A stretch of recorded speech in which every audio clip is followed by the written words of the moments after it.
오늘 우리에게 주신 하나님의 말씀은 마태복음 6장 5절에서 8절까지입니다. 마태복음 6장 5절에서 8절입니다. 우리 다 같이 한 목소리를 읽겠습니다. 또 너는 기도할 때에 외식하는 자와 같이 하지 말라. 그들은 사람에게 보이려고 회당과 큰 글이 어귀에 서서 기도하기를 좋아하느니라. 내가 진실로 너희에게 이르노니 그들은 자기 상을 이미 받았느니라.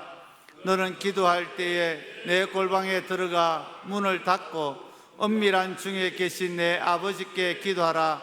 은밀한 중에 보시는 내 아버지께서 갚으시리라.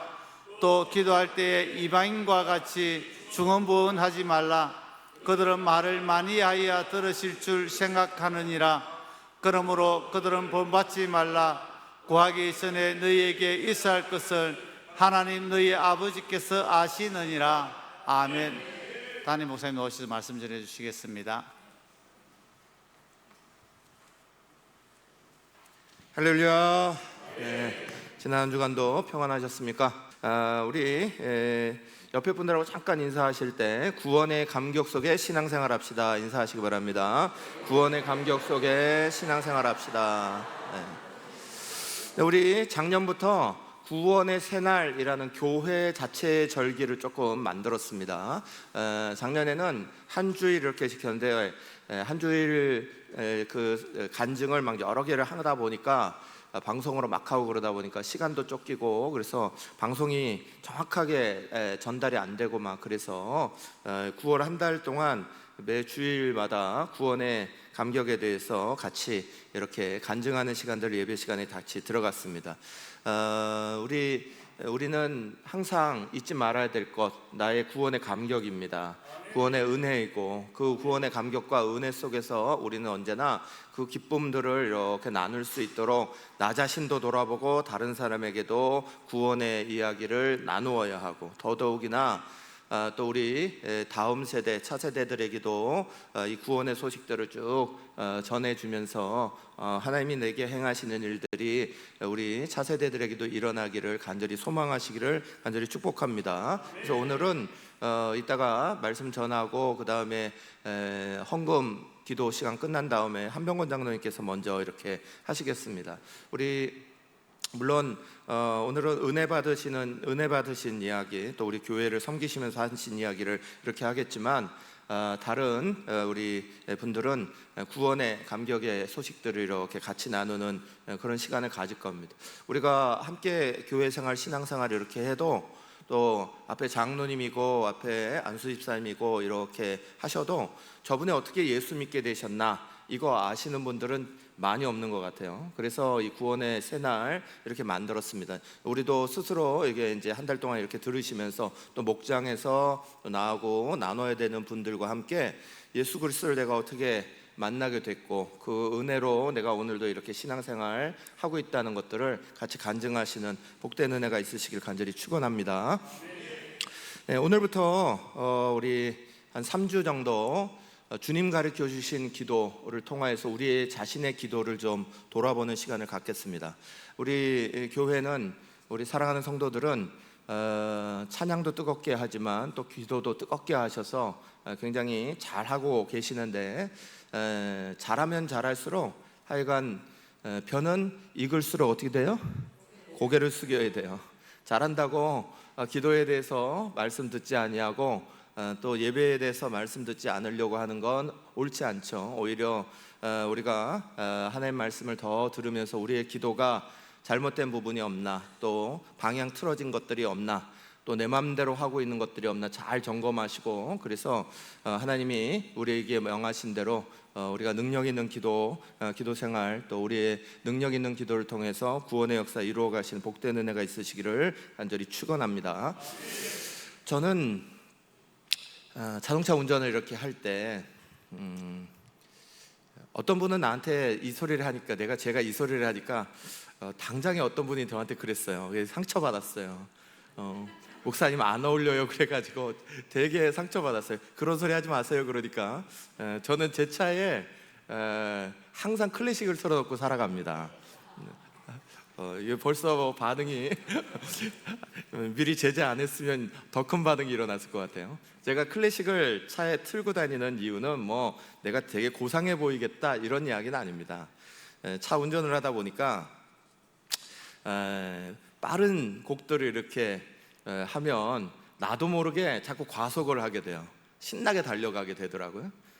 그리고 복음성가 틀어놓으니까 너무 은혜가 돼요. 그래서 눈물이 주르주르 나갖고 앞이 안 보이는 경우가 가끔 생기더라고요. 그래서 그거 다 피하고 운전은 안전해야 되니까, 그러니까 잔잔하게 늘 하면서 이렇게 갑니다. 근데 저는 이제 뭐 USB나 아니면 CD나 이런 거 통해 듣지 않고 KBS 그 클래식 라디오를 통해 계속 듣거든요. 그러다 보니까 거기서 음악의 뒷이야기들을 듣는 경우가 되게 많아요. 뒤에 이 음악이 어떻게 만들어졌고 이 사람이 어떤 연주가이고 어떤 삶을 살았고 이런 이야기들을 같이 이렇게 해줍니다. 그러다 보니까 되게 은혜가 되는 부분들이 많이 있습니다. 그 중에 한 분이 제가 크게 도전받았던 분 중에 하나가 바이올린 리스트로 굉장히 천재 음악가 소리를 들었던 리투아니아 출신의 야사 하이페츠라는 분입니다. 야사 하이페츠는 3살 때 바이올린을 처음 잡았습니다. 아주 신동이었죠. 그때부터 시작해서 86세 돌아가실 때까지 바이올린을 손에 놓지 않은 걸로 유명합니다. 이분이 70세가 훌쩍 넘어서 이제 은퇴하실 나이가 되고 또 연주가 그때까지도 계속 있긴 했지만 그래도 드문드문 이렇게 오게 되는 이제 그럴 때를 맞았을 때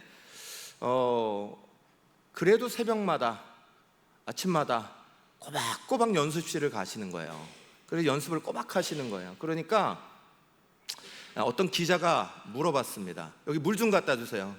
안내팀들 이럴 때는 빨리빨리 물을 갖다 주시는 게 제일 좋습니다. 그러니까 어떤 기자분이 이렇게 물었어요. 아니 당신은 지금까지 3살부터 시작해서 70몇 세시니까 벌써 70년 동안이나 바이올린을 연주하셨는데 아직도 연습할 게 있습니까? 이렇게 물어봤습니다. 그랬더니 이분이 아주 명언을 남겼어요. 제가 하루를 연습하지 않으면 나 자신이 압니다. 이틀을 연습하지 않으면 평론가가 압니다. 3일을 연습하지 않으면 청중이 알게 됩니다. 이런 말을 했습니다. 그런데 이 말을 이분만 한 게 아닙니다. 그 다음에 이 비슷한 말들을 아주 열심히 연습하고 대단한 열심을 가지셨던 지휘자 중에 한 분이셨던, 아주 위대한 지휘자로 호평받고 있는 분 중에 한 분이었던 레너드 번스타인이라는 분도 똑같은 얘기를 했습니다. 하루를 연습하지 않으면 내가 알고, 이분은 두 번째 날을 좀 바꿨어요. 이틀을 연습하지 않으면 아내가 알고, 사흘을 연습하지 않으면 청중이 압니다. 골프의 레전드로 알려져 있는, 미국 골프의 레전드로 알려져 있는 벤 호건이라는 분도 똑같은 얘기를 했습니다. 하루를 연습하지 않으면 내가 압니다. 이틀을 연습하지 않으면 청중이 알고, 사흘을 연습하지 않으면 온 세계가 다 압니다. 이런 이야기를 했습니다. 이 이야기를 들으면서 저도 제 자신의 생활 속에, 신앙 속에 이걸 한번 적용해 봤습니다. 하루를 기도하지 않으면 내가 알고, 이틀을 기도하지 않으면 우리 동료 목회자들이 알고, 사흘을 기도하지 않으면 온 교회가 안다. 이거 얘기하고 나니까 제 온몸에 막 전율이 돋았습니다. 사랑하는 여러분, 우리는 기도라는 생활이 교회에 있어서 또 하나님과 우리의 관계에 있어서 공기를 호흡하는 것과 같은 겁니다. 밥을 늘 먹는, 맛있는 밥을 먹는 것과 똑같은 겁니다. 기도를 통해서 늘 우리의 삶은 하나님과 연결되게 돼 있고, 기도하는 삶이 우리의 삶에 있어서는, 우리의 신앙생활에 있어서는 가장 밑바탕에 깔리는 중요한 삶입니다. 그런데 그것을 우리 스스로가 이렇게 하루를 하지 아니하고, 이틀을 하지 아니하고, 일주일을 하지 아니하고, 한 달을 하지 아니하도 배고픔을 느끼지 못하고, 또 마음속에 힘든 괴로운 마음들을 느끼지 못하고, 그냥 그대로 가고 있다면 우리는 영적으로 잠들어가는 사람들이 되겠죠. 사랑하는 여러분, 저와 여러분 오늘 다시 한번 우리 새날교회 사랑하는 성도들이 열심히 찬양도 하고 열심히 뜨겁게 주님을 향하여 기도도 생활도 열심히 하지만 다시 한번 우리 자신의 모습들을 잘 점검하시고, 특별히 기도에 있어서 예수님께서 우리에게 가르쳐 주신 기도가 있습니다. 그 기도회의 내용들을 오늘부터 3주 동안 쭉 나누어서 말씀을 같이 대할 건데, 오늘은 먼저 이렇게 기도해라 하시면서 주님이 가르쳐 주신 기도, 주기도문 들어가기 바로 전까지 예수님께서 그 앞에, 주기도문 앞에 우리 가운데 말씀하신 말씀의 내용이 있어요. 이 내용은 먼저 버릴 거 버려야 된다는 거예요. 올바르지 않은 것들을 치우고 바른 기도의 방향을 잡아라 하시면서 우리 가운데 가르쳐 주신 말씀인데, 이 말씀 속에서 우리의 기도 생활의 자리를 다시 한번 돌아보시고 더 겸손하게 또 더 깊이 하나님을 만나고 기도하는 복된 은혜가 있으시기를 간절히 축원합니다. 오늘 6장 5절 말씀 우리 같이 한 목소리로 같이 읽겠습니다. 또 너희는 기도할 때에 외식하는 자와 같이 하지 말라. 그들은 사람에게 보이려고 회당과 큰 거리 어귀에 서서 기도하기를 좋아하느니라. 내가 진실로 너희에게 이르노니 그들은 자기 상을 이미 받았느니라. 아멘. 먼저 능력 없는 기도가 있다고 주님이 이 앞에 주기도문 가르쳐 주시기 전에 앞에서 말씀하시는 거예요. 능력이 나타나지 않는 기도, 또 의미가 없는 기도가 있다. 우리 자신에게 있어서 먼저 기도 생활을 하되 능력 없는 기도가 일어나는 것들을 알고 그런 능력 없는 기도를 내버려야 한다. 우리 가운데 그렇게 얘기하시는 거예요. 그건 두 가지를 말씀하시는데, 첫 번째가 5절에 나타나 있는 것 같이 외식하는 자와 같은 기도를 한다는 거예요. 외식하는 자의 기도는 기도에 위선이 가득하다는 거겠죠. 기도 생활에 위선이 들어가 있다는 거야. 위선이라는 게 뭡니까? 자기를 속이고 남을 속이는 거야. 기도 생활을 하면서 위선의 자리가 들어가 있다는 거예요. 나를 속이고 하나님을 속이는 것이 기도 속에 들어가 있다는 거예요.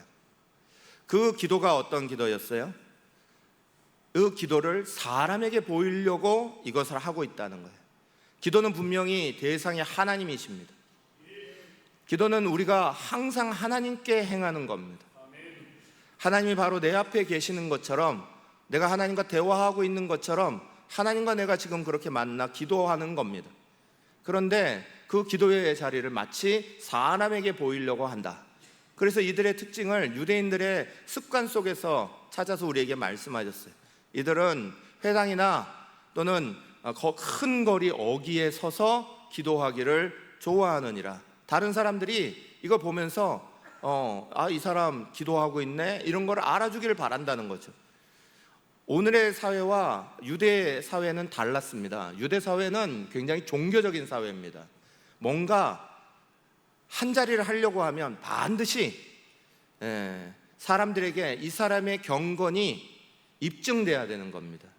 이 사람이 하나님 앞에 늘 기도 생활을 하고 율법을 지키고 있고 살아가는 것들의 모습이 보여져야 하는 겁니다.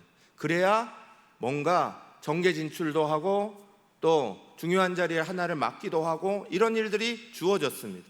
사람들의 것들을 의식해야지만 되는 자리가 만들어졌습니다.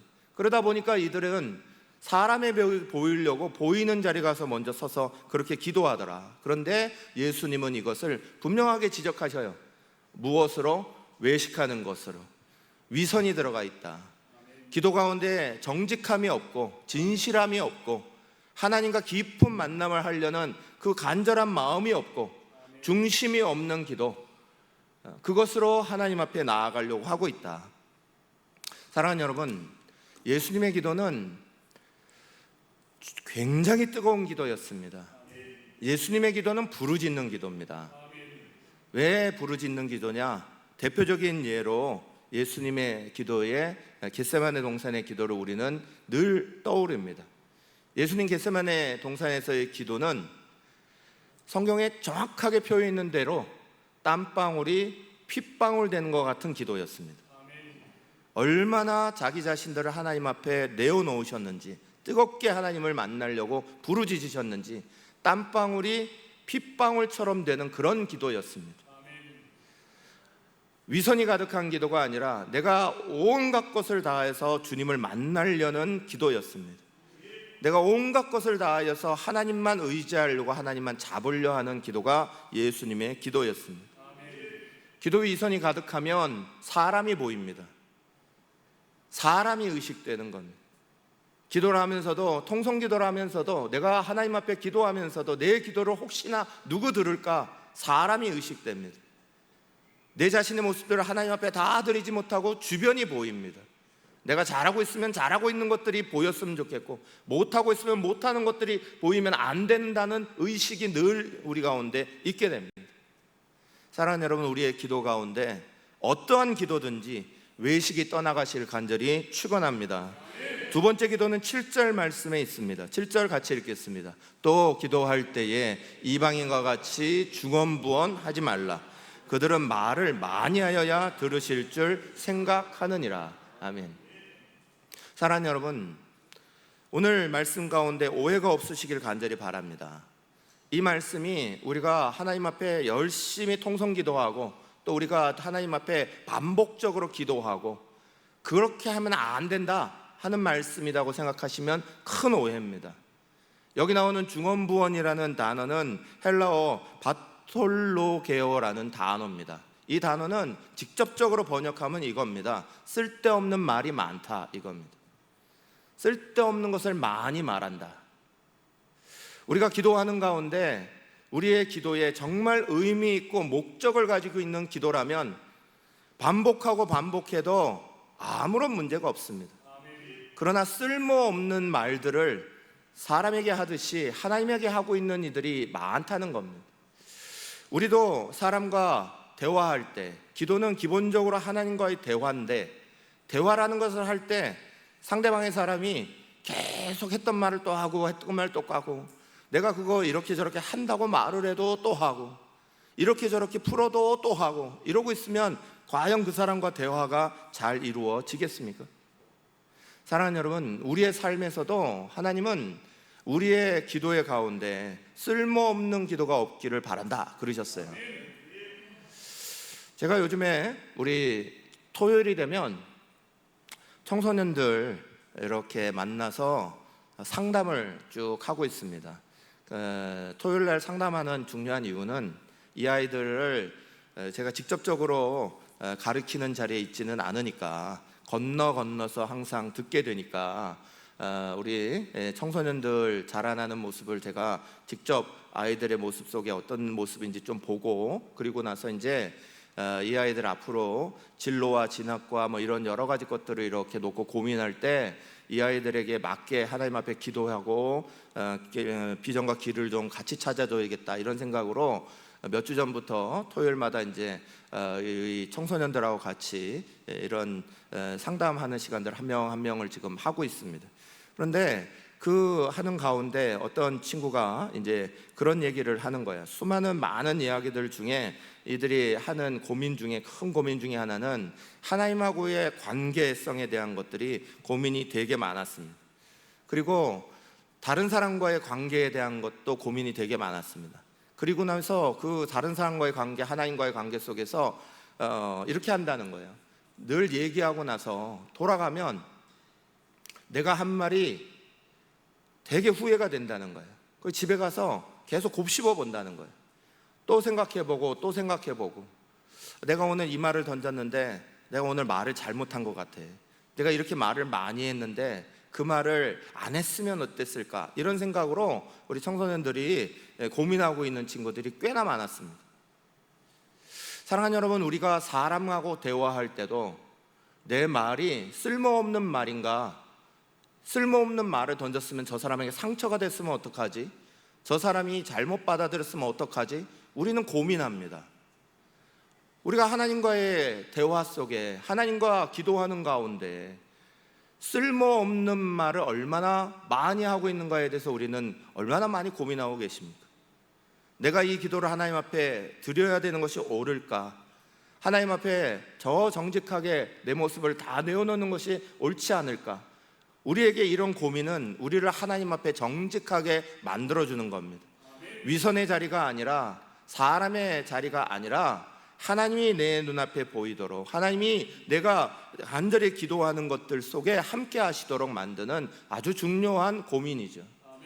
사랑하는 여러분, 저와 여러분 우리 모두가 먼저는 능력 없는 기도, 외식적인 기도나 또는 쓸모없는 말을 많이 하는 기도를 몰아내시길 간절히 축원합니다.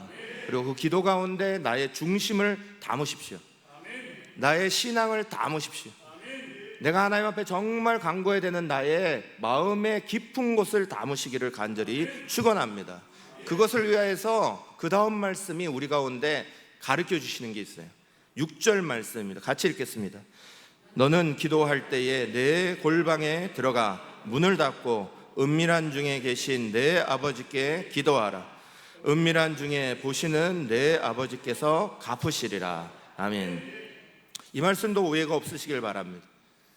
그러면 함께 나와서 같이 뜨겁게 함께 기도하는 전체 공통기도, 같이 금요일 기도처럼 이렇게 하는 거, 그거 하지 말라는 소리냐? 그저 내 골방, 내 방에 어느 한 구석을 만들어 놓고 거기서 기도하라는 그런 말씀이냐? 아니요, 그 얘기하고 있는 게 아닙니다. 이 말씀에서 나오는 골방이라는 단어는 타메이온이라는 헬라어입니다. 이 타메이온이라는 헬라어에 이 본문에서의 해석을 제대로 해보면 이런 거예요. 자기의 내면 안에 방을 만들라는 거예요. 내 마음의 깊은 곳에 중심의 방을 만들라는 거예요. 기도할 때 내 중심의 방이 만들어져야 한다는 거예요. 그래서 이걸 골방의 영성, 이렇게 이름 붙일 수 있습니다. 내가 하나님 앞에 기도할 때 내 마음의 중심의 자리가 하나님 앞에 딱 잡히는 자리가 만들어져야 된다는 거예요. 우리 교회의 자리 안에서도 중심이 딱 잡혀야 하지만 한 명 한 명의 개인의 기도의 공간의 자리에 이 골방에 집중이 잡혀야 한다는 거예요. 사랑하는 여러분, 골방이 의미하는 건 집중을 의미하는 겁니다. 하나님과 깊어질 수 있는 자리를 만들어 놓으라는 거예요. 그 어느 자리든지 그것이 굉장히 중요한 의미를 가집니다. 이거는 물리적 장소의 의미를 가지는 것만이 아닙니다. 물리적 장소의 개념을 넘어서 어느 자리 어느 곳이든 내가 하나님과 깊은 내면의 자리를 공유할 수 있는 자리가 만들어지는 것을 꼭 하라는 거예요. 요즘에는 군대에 가면 뭐 교회 잘 안 보내주고 뭐 이런 일들은 거의 없습니다. 그런데 저 다닐 때만 하더라도, 제가 군대 가고 막 이럴 때만 하더라도 군에 가서 뭐 교회 가는 것 때문에 싸운 분들이 되게 많습니다. 열심히 교회 가겠다고 말하는데 못 가고 막 이런 것들 때문에 힘들어하시는 분들이 종종 있습니다. 저도 역시 그런 일들을 당했는데 가서 교회를 가고 싶은데 교회를 못 가게 해요. 훈련 있다고 뭐 있다고, 그래서 못 가게 하고 막 이런 일들이 많아서 그럴 때가 되면 그냥 조용하게, 더 이상 싸울 수 없으니까, 또 내후반의 분위기가 막 그러니까 더 이상 하질 못하니까 조용하게 화장실로 쫓아갑니다. 화장실에 한 칸 방, 그 안에 들어가서 하나님한테 간절히 붙잡고 기도하는 거죠. 거기가 저의 골방이었습니다. 거기가 내 마음의 아픈 곳들을 막 쏟아낼 수 있는 그런 골방의 자리였습니다. 저는 직장 생활을 다녔다고 여러분에게 말씀드렸죠. 신학교 가기 전에 직장 생활을 다녔습니다. 건설회사를 다녔습니다. 그거 다니는 동안에 저는 다른 사람보다 늘 1시간 일찍 회사를 출근했습니다. 늦게 들어가면 늦은 시간까지 하여간 계속 사람들과 함께 이것도 해야 되고 저것도 해야 되고 야근해야 되고 하면서 늦게까지 같이 다 있게 되니까 저녁 시간에는 시간을 도저히 낼 수가 없고, 다른 사람들이 피곤해서 오지 못하는 그 시간이 저에게는 하나님과 나의 자리를 만든 아주 중요한 시간이었으니까 1시간이라도 더 빨리 제 책상 앞으로 갑니다. 그리고 그 책상 위에다가 하나님의 말씀을 놓고 하나님과 만나는 시간, 기도하는 시간을 꼭 가졌습니다. 그 자리 안에서 부름받고 사실은 오늘 이 자리에 소명받고 나서 오늘 이 자리에 서 있는 거죠. 사랑하는 여러분, 우리의 삶 가운데 골방의 영성이 사라지면 그때부터는 남들 따라가기 바쁩니다. 다른 사람 의식하기 바쁩니다. 그러나 우리의 삶의 가운데에 주님은 말씀하시기를 골방에 들어가 문을 닫고 기도해라 하시면서 우리 내면의 기도의 공간이 분명히 존재해야 된다, 그걸 말씀하고 계시는 거예요. 여기 말씀하고 계신 은밀한 중에 계시는 이라고 말할 때 은밀한은 크립토스라는 헬라어입니다. 이 크립토스라는 헬라어는 그 은밀한 것이라는 말이 감추인 것, 비밀스러운 것, 이런 뜻을 가지고 있는 겁니다. 주님이 왜 골방의 자리를 이렇게 말씀하시냐? 우리에게 겉으로 보기에는 아무렇지도 않지만 그 속에 깊은 곳에 깔아앉아 있는 수많은 더러운 찌꺼기들이 안에 쭉 깔아 있는 것들이 있다는 거예요. 뷔페 가보셨습니까? 뷔페 가서 여러분 식사를 쭉 하시다 보면 국이 필요해서 된장국 있는데 이런 데 쭉 가게 됩니다. 그런데 된장국 이렇게 보면 항상 된장국이 맑은 모습으로 붕 떠 있습니다. 그런데 안에 쑥 집어넣어서 한 국자를 뜨면 밑에 쭉 가라앉아 있던 모든 것들이 쭉 올라오죠. 그리고 나서 그걸 이렇게 우리는 건더기까지 같이 이렇게 푸게 되는 거죠. 우리의 겉으로 보기에는 우리의 삶의 자리가 쭉 내려가 있는 것 같습니다. 감추어진 것과 같이 깊은 곳으로 쭉 내려가 있습니다. 그러나 우리 주님은 말씀하시기를 그 은밀한 중에 계시는 주님이다 말씀하셨어요. 그 골방의 영성이 필요한 가장 중요한 건 결국 내가 나의 깊은 곳 속에서 하나님을 만나는 자리가 있어야 한다는 거예요. 수많은 사람들과 함께 뜨겁게 기도하고 공적으로 나아가는 것 좋죠. 잘하는 겁니다. 우리 사랑하는 성도들이 항상 기도의 자리를 사모하고 예배의 자리를 사랑하고 함께 뜨겁게 하면 내가 내지 못하는 힘도 함께 연합해서 뜨거운 힘을 내면서 할 수 있으니까 좋죠. 그러나 그걸로만은 다가 아닙니다. 내 안에 골방의 영성의 자리가 반드시 있어야 합니다. 쭉 가라앉았던 자리, 그러나 그 자리 안에 주님을 외면하지 마시고 반드시 주님과의 만나는 은혜가 있으시길 간절히 축원합니다. 그러면 그 깊은 곳에 계시는 그 주님께서 우리에게 이 모든 것들을 회복시키신다는 말이에요. 이거를 갚으시겠다 하시는 말씀의 중요한 뜻은 회복시켜 주시겠다, 그 말이에요. 우리의 골방의 영성으로 우리의 마음의 중심의 내면이 분명하게 서는 자리가 일어나실 간절히 축원합니다. 겉으로만 뜨거웠고 겉으로만 왕왕왕왕 하는 자리가 아니라 우리의 내면의 중심이 살아있고 우리 내면의 중심이 주님과의 깊은 교제를 하고 있고, 그렇기 때문에 그 구원의 기쁨이, 그 구원의 감사가 우리의 예배 가운데도 묻어져서 산신앙으로 살아있는 하나님 앞에 예배할 수 있기를 간절히 축원합니다. 그러면서 주님이 마지막 8절 하반절 말씀에 이렇게 선포하십니다. 같이 읽겠습니다. 구하기 전에 너희에게 있어야 할 것을 하나님 너희 아버지께서 아시느니라. 여러분, 이 말씀에는 참 깊은 의미가 담겨 있죠. 하나님은 우리 자신을 너무너무 잘 아시는 분들입니다.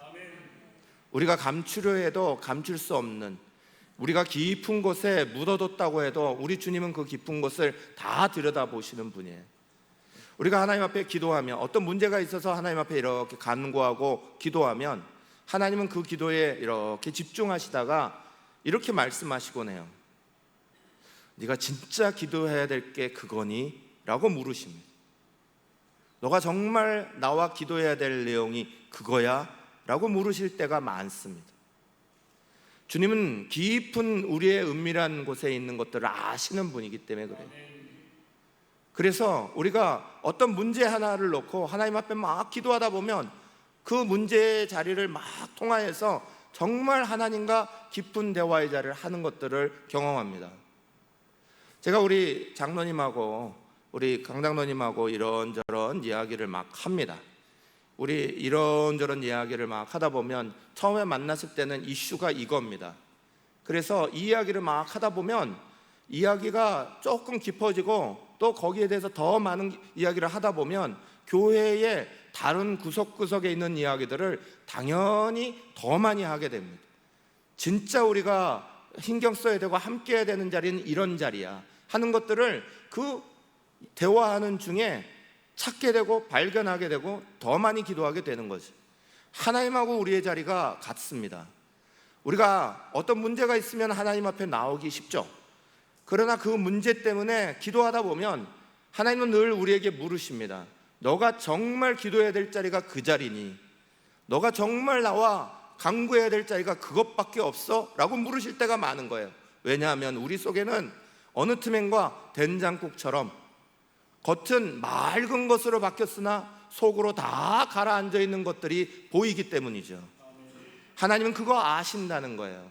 그거 아시고 우리에게 그 자리로 나를 초청해 라고 우리를 부르시는 거예요.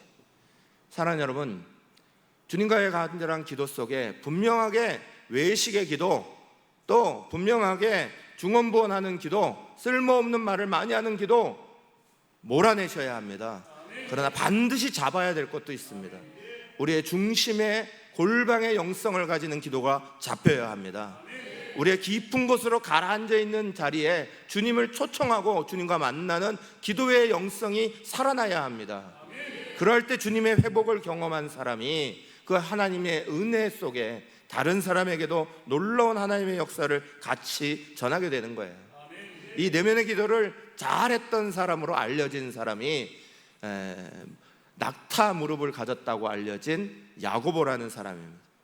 성경에는 야고보라는 인물이 나오는데 그 야고보라는 인물에 대해서 로마 역사가였던 유세비우스라는 분이 기록을 남겨놨습니다. 얼마나 기도를 열심히 하고 많은 사람에게 존경을 받았는지, 이 유세비우스라는 분은 기독교인이 아닙니다. 그냥 당시에 로마 주변에 있었던 모든 역사를 기록했던 그냥 역사가일 뿐이에요. 그런데 그 역사가의 손에 이 야고보의 기도가 눈에 띄었습니다. 그래서 이렇게 기록해 놨어요. 그는 홀로 성전에 들어가 무릎을 꿇고 모든 인간을 용서해 달라고 하나님께 간절히 기도했다. 그래서 야고보의 무릎은 낙타의 무릎처럼 딱딱해졌다. 그러므로 사람들이 그를 의인 또는 오블리아스라 불렀는데 오블리아스는 인간의 방파제이며 의로움이라는 뜻이다. 이렇게 기록해 놨어요. 그래서 이 부분을 떼서 야고보에게 별명이 붙은 겁니다. 낙타 무릎이라는 별명이 붙었어요.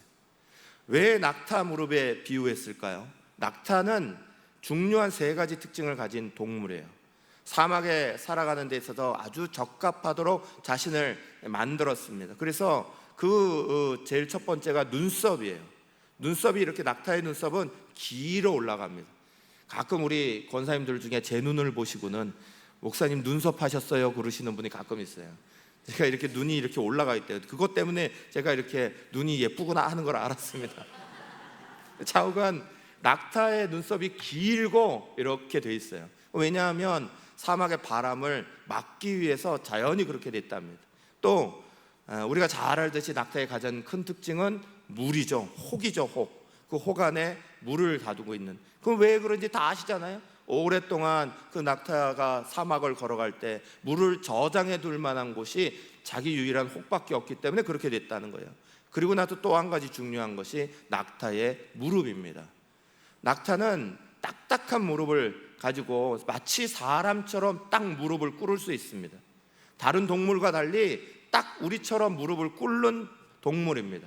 왜 그렇게 발달했냐? 사막에 태풍이, 바람이 심하게 몰아쳐서 폭풍이 앞을 딱 가리고 있을 때 이 낙타는 무릎을 꿇습니다. 그리고 자리에 납작하게 엎드립니다. 그리고 나서 그 폭풍이 지나갈 때까지 기다릴 줄 아는 그런 동물이에요. 그래서 사막에서 살아남는 겁니다. 우리가 기도의 자리를 가지고 때 그 기도의 자리는 우리에게 하나님을 기다리도록 만들어주는 중요한 자리죠.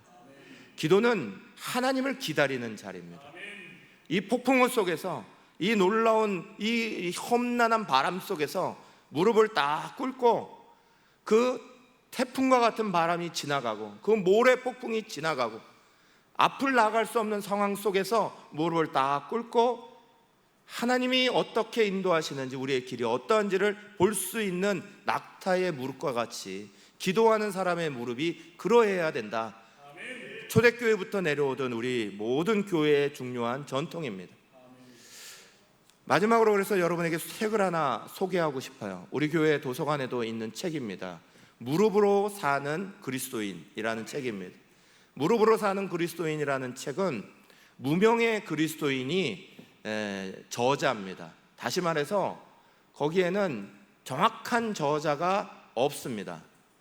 사실은 이 무명의 그리스도인이라는 책이 영국에서 이미 1800년도에 나왔는데 이것에 대해서 사람들이 무명의 그리스도인 이렇게 나오면서 책이 나오니까 굉장히 궁금했어요. 그래서 사실은 사람들이 이 저자를 찾았습니다. 이 저자가 목회자였고 선교사였던 엘버트 리처드슨이라는 것을 사람들이 찾았습니다. 그런데 2007년에 미국에서 다시 이 책이 재판돼서 이렇게 재발행됐을 때 그때도 마찬가지로 이 사람의 이름 알버트 리처드슨이라는 이름을 뺐습니다. 저자의 의도대로 무명의 그리스도인이라는 이름으로 또다시 발행됐어요. 왜냐? 사람이 중요한 게 아니라는 거예요. 내용이 중요하지. 이 내용이 뭐였냐? 이 서점에 가보시면 수많은 책들이 기도와 관련된 책들이 많습니다. 그런데 이 책의 가장 중요한 특징은 기도에 관한 것을 배우는 게 아니라 이 책을 읽다 보면 기도하고 싶어지게 만드는 책이에요. 이 책을 읽다 보면 기도에 도전을 받고 나도 기도해야지 이렇게 되는 책이라 이게 저자보다 더 중요한 그 내용이 중요하다. 그래서 무릎으로 사는 그리스도인이라는 이름으로 무명의 그리스도인이라는 이름을 붙이고 나왔습니다. 이 안에 있는 내용을 보면 이런 내용이 있어요. 우리가 기도하지 못하는 까닭은 하나님보다 사람을 바라보기 때문입니다. 반면에 사람보다 하나님을 바라볼 때 놀라운 일이 벌어집니다. 마틴 루터가 하나님을 바라보았을 때 부패한 교회가 벌벌 떨었습니다. 조나단 에드워드가 하나님을 바라보았을 때 대각성이 일어났으며 존 웨슬리가 하나님을 바라보았을 때 전 세계가 단 한 사람의 교구가 되었습니다. 조지 휘필드가 하나님을 바라봤을 때 수많은 영혼이 구원을 받았으며 조지 뮬러가 하나님을 바라보았을 때 수천 명의 고아들이 굶주림을 면했습니다. 아버지는 당신이 기도하며 하나님을 바라보기를 원하십니다. 하나님을 사랑한다면 기도해야 합니다. 우리가 기도하기를 원하시며 또한 기도하라고 명하시기 때문입니다. 우리가 진정으로 주님을 믿는다면 기도하지 않을 수 없고 또한 기도하지 않고서는 우리 스스로 아무것도 할 수 없기 때문에 기도하게 될 것입니다. 사단은 우리가 기도하기보다 스스로 노력함으로써 하나님께 간청하기보다 사람들과의 관계를 맺음으로써 훨씬 더 많은 것을 이룰 수 있다고 믿게 만듭니다. 주님이 기도하라고 계속 초대하고 명령하고 약속하셨음에도 사람들이 주의를 기울이지 않는다는 게 도무지 이해가 가지 않습니다. 그리스도 앞에 무릎을 꿇지 않으면 어떻게 감히 그리스도를 위해 일할 수 있을까요? 이런 내용입니다. 사랑하는 여러분, 저와 여러분에게 기도의 자리는 어떤 자리입니까? 무겁고 답답한 자리십니까? 힘들고 어려운 자리십니까? 사랑하는 여러분, 저와 여러분은 모두 하나님과 우리 자신을 위하여서 기도의 자리 안에 힘을 모아야 합니다. 3주 동안 주님 가르쳐 주신 기도를 함께 말씀을 대하고 같이 말씀을 나누는 가장 중요한 이유는 우리가 우리의 힘으로만 기도하는 것이 옳지 않기 때문에 그렇습니다. 유대인들도 기도하는 것들을 알았습니다. 모든 종교인들은 기도하는 것을 압니다. 그럼에도 불구하고 예수님은 이렇게 기도해라 하시면서 기도하는 방법을 우리 가운데 가르쳐 주셨습니다. 우리의 기도는 과연 예수님이 우리에게 주신 그 기도의 내용을 따라 그 기도의 능력을 따라 잘 만들어져 가고 있는지, 아니면 우리 스스로 위선을 만들고 우리 스스로 겉모습을 만들고 우리 스스로 쓸데없는 말을 많이 하며 하나님의 뜻이 우리 속에 온전히 이루어지는 것들을 오히려 방해하고 있지 않는지 잘 돌아볼 수 있는 3주간이 되시기를 간절히 축원하고요. 사랑하는 여러분, 주님과의 기도의 자리가 기쁨의 자리요 감격의 자리요 감사한 자리가 되시기를 간절히 축원합니다. 이 시간에 우리 1분간 같이 기도합시다. 하나님, 우리를 붙잡으셔서 우리 가운데 기도라는 놀라운 특권을 주셨습니다. 그 기도의 자리, 그 특권의 자리가 오늘 우리에게 있어서는 의무감으로 다가오지 않게 하기를 원합니다. 힘든 자리로 다가오지 않기를 원합니다.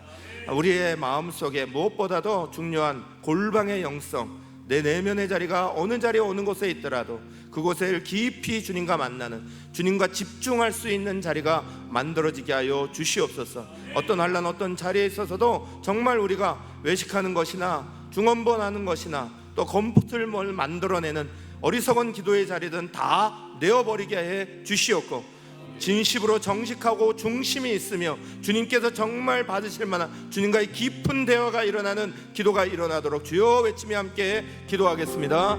주여, 살아계시고 역사하시는 하나님, 오늘도 주님을 온전히 바라봅니다. 은혜의 자리를 바라봅니다. 하나님, 우리가 주님을 바라보고 의지하며 사람 보지 않게 하여 주옵소서. 기도할 때 오직 하나님 보이게 하여 주시오며 하나님과 집중하여 만나는 역사가 일어나게 하여 주시옵소서. 우리의 기도에 능력 없는 자리들이 다 물러나게 하여 주시옵고, 우리의 기도에 능력 있는 기도가 일어나게 하여 주시옵소서. 우리가 기도함으로 주님께서 우리 가운데 보여진 놀라운 역사와 하나님의 놀라운 세계와 하나님 나라와 의가 이루어져가는 복된 역사가 우리의 기도 가운데 만들어져 가도록 주여 도우시고 함께하여 주시옵소서. 살아계시고 역사하시는 하나님, 오늘도 우리의 삶을 도우시고 함께 하시는 주님 앞에 오늘도 우리는 기도 가운데 주님과 대화하며 만납니다. 하나님, 우리의 기도가 주님이 정말 우리에게 원하시는 기도가 되게 하여 주시옵소서. 주님이 가르쳐 주신 그 기도가 우리에게서 정말 올바른 자리로 자리 잡게 하여 주시옵소서. 내 마음대로 기도하는 것 아니라, 내 욕심 따라 기도하는 것 아니라, 세상의 방법대로 기도하는 것 아니라 주님이 우리에게 가르쳐주는 기도의 방법대로 우리의 삶에 자리 잡게 하여 주시옵고 체질화되게 하여 주시옵고 주님과 함께 나아가는 복된 은혜가 있게 하여 주시옵소서. 예수님의 이름으로 축복하며 기도합니다. 아멘.